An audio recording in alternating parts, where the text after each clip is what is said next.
They say that the best kind of food label is no food label because real food is not packaged, it's the real deal.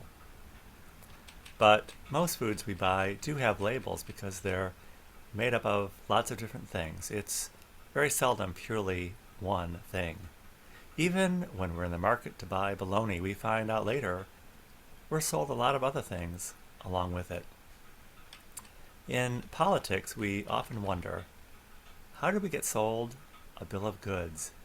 Because most of the other stuff is worse. It's worse than bologna. Welcome to Conservative Coffee Hour. I'm Stanley Smith. At Conservative Coffee Hour, we're trying to navigate our way out of this political mess we all seem to have been maneuvered into. Last week we talked to Justin Tucker, who's the executive director of the Illinois Libertarian Party. I just assumed that the Libertarian Party was just a more conservative version of the Republican Party. And that turns out to be an example of not reading the food label correctly. Justin explained that they draw about equally from Democrat and Republican leaning voters.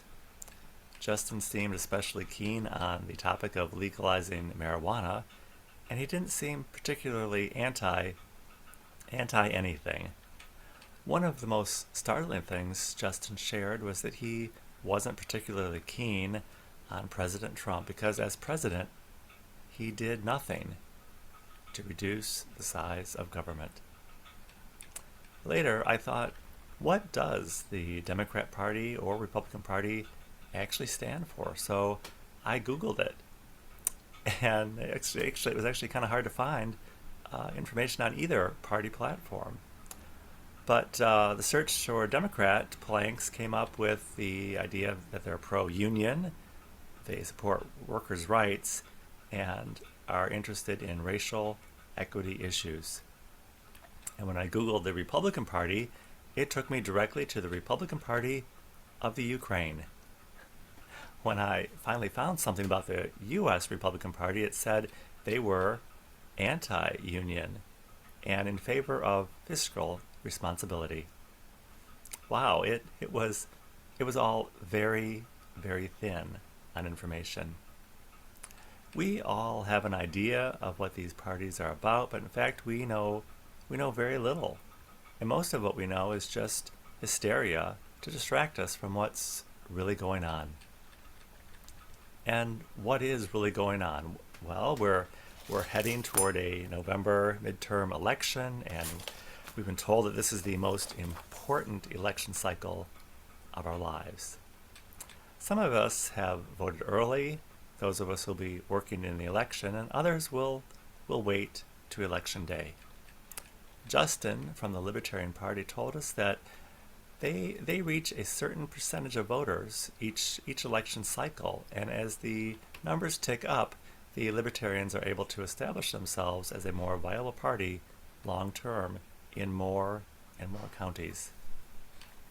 We have been told by the two-party system for 50 years that every voting cycle is the most important, and all the while we've slowly drifted toward Marxism.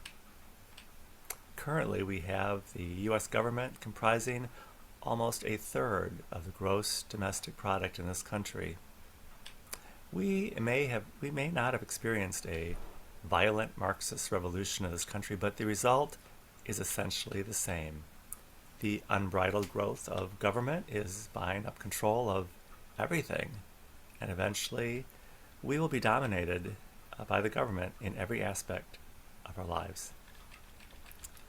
Next time you're out shopping, be sure to take a closer look at the labels. If you want to buy bologna, then go ahead and toss that into your cart. But if you're looking for something else, please join me as we look a little closer and question some of our preconceived beliefs and try to see where we're going and if we can see things just a little bit more clearly.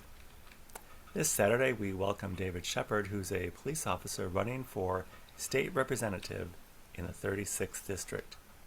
Mr. Shepard will talk about violent crime and the Safety Act. Conservative Coffee Hour is every Saturday morning at 10 a.m. Central Time on Zoom. I will include my email in the description of this video. I'll be happy to send you an invitation. And I look forward to seeing you very, very soon.